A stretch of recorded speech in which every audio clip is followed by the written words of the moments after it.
Hey everybody, thank you for joining me today. We are gonna make two dishes that are a little bit lighter. We're gonna start with a soup that is gonna be perfect for springtime. We're gonna make pasta fagioli, or if you're from New York, pasta fagioli. It is a soup made with pasta and beans. So that's our first recipe today. And for our second recipe, we're gonna make an olive oil cake, which is a light, airy, moist cake. So let's start with our soup.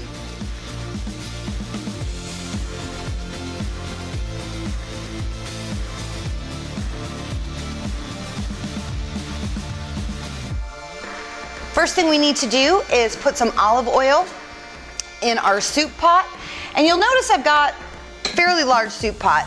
One thing whenever you're cooking pasta and you're putting a lot of ingredients in, you want to make sure that you've got a big enough pot so that all the ingredients aren't overcrowded and don't cook well. So start with a nice big sauce pot. We'll get our olive oil in there and get this warmed up.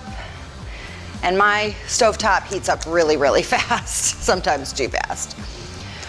While that is getting warm, I've got carrots and celery, and we're gonna dice some onion, and that's called miro. It's kind of like your setup. For most sauces and most soups, you're gonna start with those three ingredients. I'm gonna go ahead and cut this onion, and you'll notice the sizes of my celery and the carrots are the same, so I'm gonna cut that onion the same size. That way they'll all cook at the same time.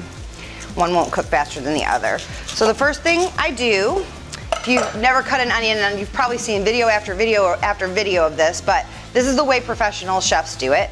There's a hairy end and the not hairy end. You wanna cut off the not hairy end. This actually holds your onion together so it doesn't fall apart while you're cutting it. Then cut it in half. And I always like this. So, you know, on TV, people are like, oh, they're peeling it so fast. You're like, I can't peel it that fast. Instead of trying to peel just the skin, get that first layer. That's the easiest way to get through that fast. And if you can't remember which end or how you're cutting it, doesn't that look like a little fishy? So once you peel it back, it should still be attached and look like a little fish. Okay. So the next thing we're gonna do is we're gonna cut it horizontally, and we wanna cut it the size of this, right? So for this onion, I'll probably get maybe 3 cuts. And I'm gonna go straight across, fingers up, so I don't cut my fingers. One more.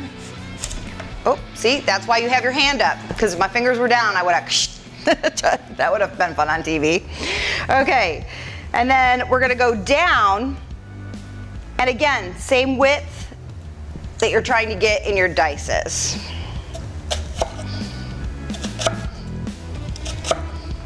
And then you come back and go down this way, and see, nice little chunk.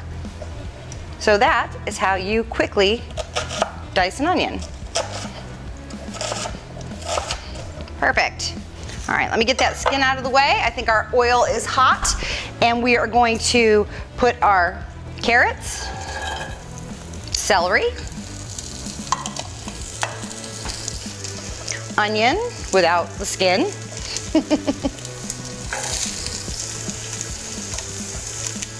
and I'm gonna let these soften over like medium heat. If your oil's too hot, turn it down a little bit, because again, you're not trying to brown these, you're just trying to get them soft. And a good way to know if everything's soft is those onions will get translucent. And so as soon as that happens, we're gonna add our garlic.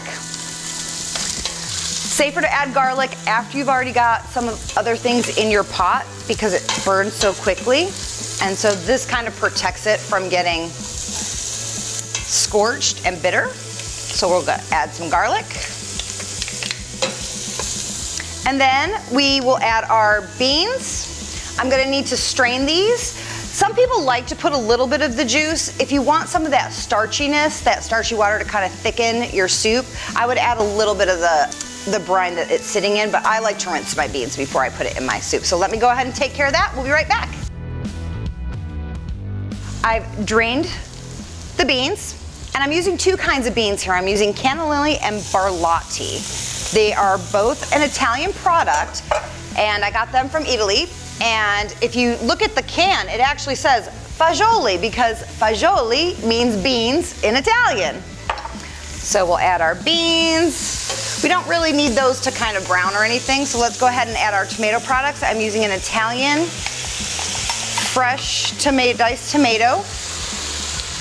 And then of course that lovely sauce that I like from Italy. It's the Moody brand. And I don't know, I'm an environmentalist, so I love that it's in glass because you can, upcycle the glass and reuse it. And if you do want to recycle it, it's totally recyclable. And you don't get that tinniness that you would from canned products. So I love using this tomato puree. And then, of course, this is gonna be like a sauce right now because it's too thick. So we're gonna add some chicken stock. And let's add our herbs.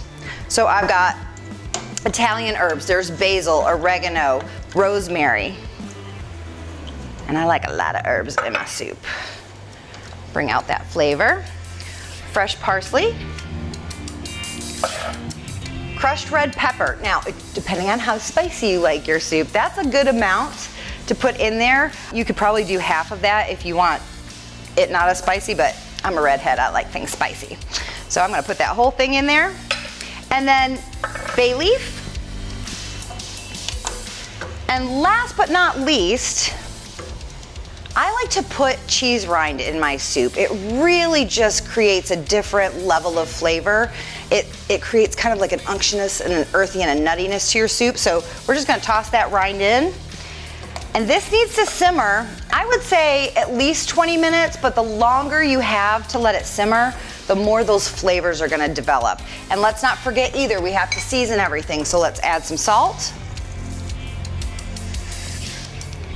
If you were trying to reduce this and like lose some liquid, I would say salt it at the end, but we don't want to lose any liquid. We want it to stay soupy.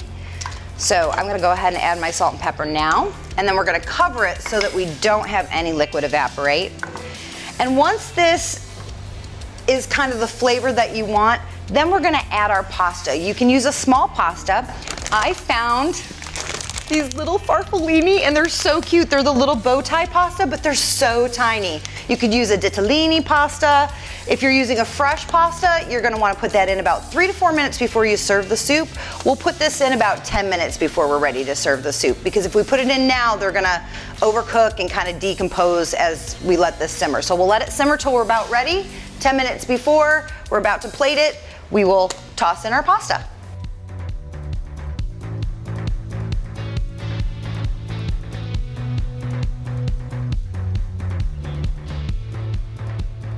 So we are ready to enjoy our pasta fagioli, or fagioli is what a lot of people call it.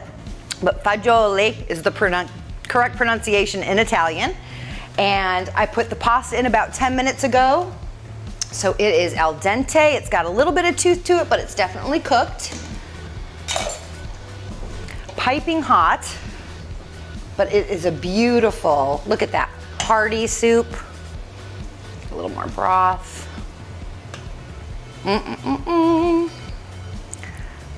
This is great for a lunch, or if you wanted a lighter dinner. And just to give it some pizzazz, I've got some fresh Parmigiano Reggiano. I'm just gonna shave some of that on top. Oh, look at that, it's pretty. It's getting nice and melty in there because the soup is hot. And if you want to wow your guests, put a little green on there. This is parsley because we used parsley in the dish. Whenever you garnish, you always want to make sure you use something edible. Don't ever use something not edible as your garnish. And there you have it, pasta fagioli.